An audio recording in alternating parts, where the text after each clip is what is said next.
तो ठीक है दोस्तों, हमारा जैसा कि वादा था कि 20 दिनों में 40 नंबर, अब हम उसके लिए प्रैक्टिस करते हैं सीरीज से।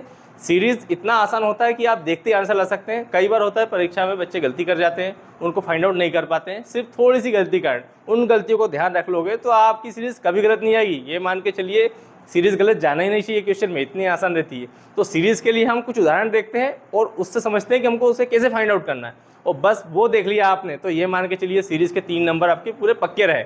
देखिए सीरीज देखते हैं अपन, ये 5-6 अपने पास जो सीरीज है इसको हम सॉल्व करते हैं। सॉल्व करते से ही मतलब देखते से ही आंसर आ जाना चाहिए आपका। देखा कि आंसर आया, और बस इसके लिए मैंने आपको 4-5 रूल्स बताए हैं, थोड़ा सा उसको ध्यान दो। क्या गुणा हो रहा है, क्या घट रहा है, बस ये देखना है। उसके अलावा हमको बाहर कहीं नहीं जाना है। और ध्यान दो, देखो अपन पहला देखते हैं। पहला दिया अपने 13, यहाँ पे दिया 78। अब ये मान के चलिए कि लगभग 6 अंक दे दिए बीच में, तो 6 अंक में इतना कोई गुणा नहीं हो सकता कि 78 आ जाए। तो जरूर इसमें कुछ ना कुछ प्लस या माइनस हुआ है। अब माइनस तो हो नहीं सकता है क्योंकि 78 दिया अपने को, तो ये जरूर प्लस हुआ है। अब देखिए इसमें कैसे प्लस हुआ है ये सोचो जरा, थोड़ा सा दिमाग लगाओ अपना। 13 और 20 के बीच में कितने का अंतर हुआ है? +7। यहाँ पे 7 जुड़ा, फिर यहाँ पे कितने जुड़े? 10 जुड़े, फिर 13 जुड़े, फिर कितने जुड़े यहाँ पे? 16, फिर कितने जुड़े यहाँ पे? 19। अब कितने जुड़ेंगे इसके बाद? देखो यहाँ पे अब 7 और 3 10, 3 13, 3 16, 3 19। अब कितने? 19 और 3 22 जुड़ेंगे, तो 22 जुड़ के कितना आ जाएगा यहाँ पे? 100 आ जाएगा। इस तरह से बहुत आसान है, रीजनिंग कोई टफ नहीं है, आप थोड़ा सा कोशिश करिए समझने की। देखते हैं दूसरा 58, 45, 36। अब यहाँ दे दिया क्वेश्चन मार्क, फिर दे दिया 30। अब सोचो ये यहाँ पर कम हो रहा है, बढ़ तो नहीं रहा है, कम हो रहा है। अब कितने का अंतर से कम हो रहा है हमको ये देखना है। तो ज्यादा उसको क्या कर सकते हैं अपन, ज्यादा से ज्यादा घटा के देख सकते हैं।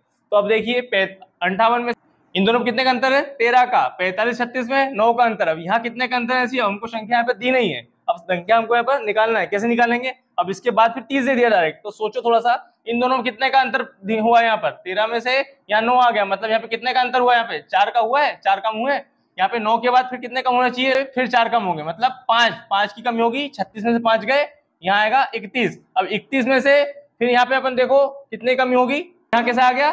36 में 5 गए 31। अब इसका यहाँ पे कितना आ गया? 30। अब देखो 31 और 30 के बीच कितना अंतर है? 1 का अंतर है। और यहाँ इन दोनों बीच में कितने का अंतर है? 4 का अंतर। इन दोनों बीच में 4 का अंतर है, यहाँ 4 का अंतर है। ऐसे बहुत आसान है, आपको सिर्फ समझना है इसको। देखिए तीसरा देखते हैं अपन, 3 27 216 15 16 15 12, और इसका क्या आएगा अब ये देखना अपने को। तो 3 27 216 15 12, और यहाँ पे आगे दे दिया क्वेश्चन मार्क। अब अपने को यहाँ पे फाइंड आउट करना है। अब देखिए अपने को समझ में आ रहा है, पहली संख्या देखो, आखिरी देखो, समझ में आ गया। बड़ी संख्या है, बहुत ज्यादा बड़ी है, मतलब ज्यादा बड़े नंबर से मल्टीप्लाई हो रही है। अब देखिए 3 गुणा 9 होता है 27, 3 9 27, 27 में कितने गुणा करे कि 216 है। अब देखिए आप सोचिए थोड़ा सा, तो अपन देखते हैं 27 में शायद ये 2 से गुणा 10 का करेंगे तो आएगा 200 के आसपास, मतलब 10 के गुणज में। पर 7 दाम 70, मतलब ज्यादा हो जा रहा है, मतलब लगभग 8 के गुणज में। तो देखते हैं अपन 8 से गुणा करके, 856 की 6, 8 16 1 17 और 4 17 और 21, ठीक है, मतलब ये 8 का गुणा हो रहा है यहाँ पे। अब इसमें देखिए 9 का गुणा हुआ 27, 27 गुणित 8। अब ये इसका कितना होना चाहिए? इधर 1 कम हुआ है यहाँ पे, ये देखो 9 में से 1 गया 8। अब यहाँ पे 7 का गुणा होगा, 7 7 छंग 42 की 2 हासिल किया 4, 7 एकम 7 और 4 11 का 1, 7 दूनी 14 और 1 15। अब यहाँ 7 हुआ है, 9 8 7, यहाँ पे कितने का होगा? 6 का गुणा होगा। 6 के गुणे में क्या आ जाएगा? 6 दूनी 12 की 2 हासिल आया 1, 6 कम 6 और 1 7, 6 पंजे 30 की 0 हासिल किया 3, 6 कम 6 और,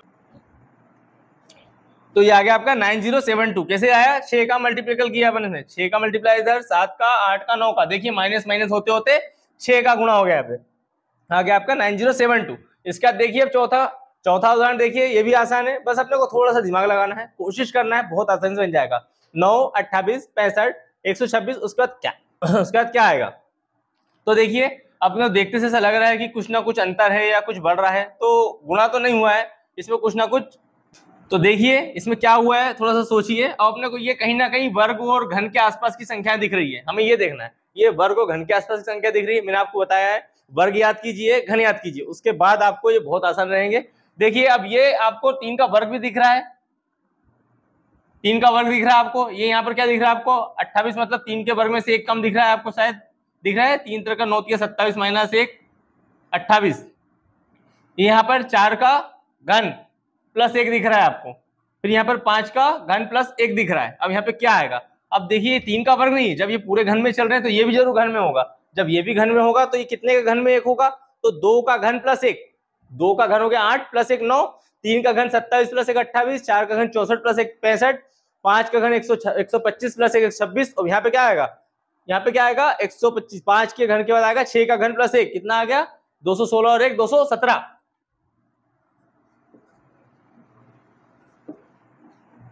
देखिए आगे 55 54 50 41, इसके बाद क्या आएगा।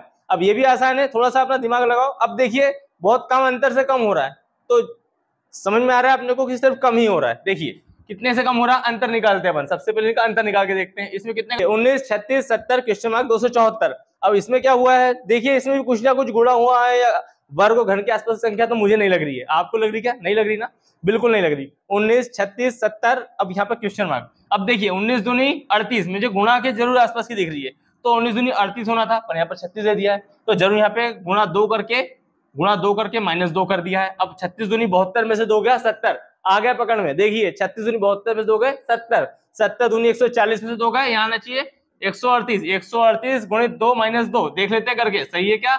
8 दूनी 16 की 1, 16 की 6 आसिर 1, 3 दूनी 6 और 1 7, 2 एकम 2, 274 - 2 आ गया आपका 274। बस यही था ना आपका आंसर। तो इसी तरह से रीजनिंग बहुत आसान है आपकी, और सीरीज बहुत